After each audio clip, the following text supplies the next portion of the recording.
vaparidzi vachiparidza basa raJehovha richiitwa.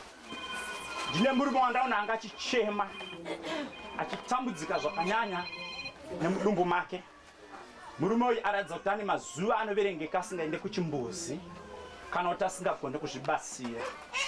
Ndanga ndichikumbira kuti murume kana ari kunge asimuke nditaure naye ndine nawe ndadzidziswa nemweya waMwari. Mune mazuva musiri kuenda kuchimbuzi. Asi kudenga kwanditaura kwanditi ndikubatsirei pamazuva nenguva yamusiri kugona kuzvibatsira.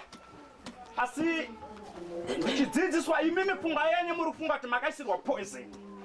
Hamusi kuziva kuti chii chiri kuitika, muri kufunga kuti makaisirwa poison. Manga mashanya kwani? Right, makaenda kumba kwemukoma. Maenda kumba kwemukoma hamuna kuisirwa poison. Makabikirwa chikafu chakanaka chamakasvika mukoma akatoti ndira kudya newe maiguru wako hawapo uri kubasa. Chikonzero chakatika ndechekuti wanga wajaira kudya mukadzi wemukoma wakasvika mukoma isarukauka. Zvinoita manje chinhu chokuba chinodhura. Ende zvemahara zvinodhura. Mudzimai ari kupi?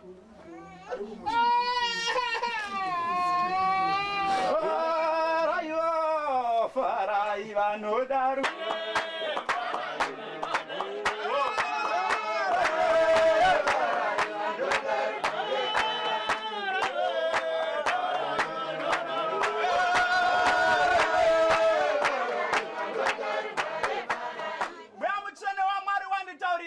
Ndikubatsire pachimiro chavakatarisana nacho murume.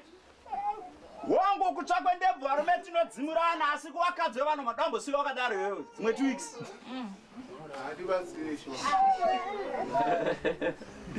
Kudai kudenga kwamari kwakunzwira tsitsi. Uya ndikubatsire asi next time usatambire mukadzi vanhu unofira mahara. Uya ndikubatsire. Ai maira ngaira.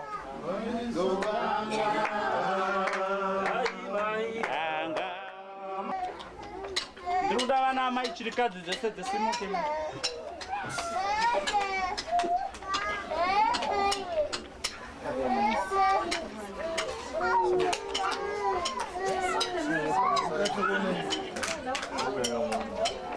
Kana chiri chirikadzi handisi kuti maofure yaka.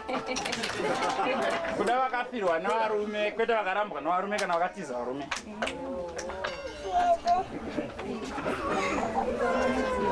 Mwari wekudenga ngaatibatsire. Vana vamai ndichakumbira kuti nyenga raMwari tiite zvakanaka. Ndine dambudziko randasangana naro mukunamata kana mukuita basa raMwari. Revanhu vanofunga kuti kana chinge ndafirwa ndichisiri chinhu. Kufirwa hazvirevi kuti warambwa naJehovha. Wafirwa nemurume hauna kufirwa naMwari. Maoko enyu ngaadzidze kuita zvimwe zvinhu zvinokubatsirai. Kuti zita raJehovha rirege kuzvidzwa nekuda kwenyu. Vanotenda amen. Ndichada kuti ndizokuonai ndizoropafadza maoko enyu. Vane zvavari kubata nezvavari kuda kuti denga ritiitire zvakanaka. Vanotenda amen. Muri kutengesa mushopu ka? Mukutengesa mushopu? Mukuitei? Mushandira mba. Asi pe hasi kuwedzerwa. Isi kutombobuda be. Machema. Ndoda kuropafadza ndikupe basa rekushopu.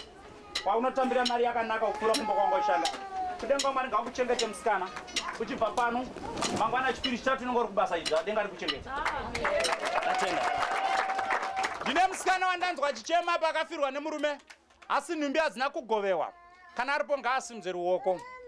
Nhumbi hadzina kugovewa. Baba vakashayika. Nhumbi hadzina kugovewa. Ndobva marorwa namwe murume. Muchingori nenhumbi dzemurume wenyu. Manje problem muri kurara mumba megaka. Murume ari kumuka ari panze. Makagonekwa makapisirwa ukashona takaberekwa iriko. Maifanira kutanga magona.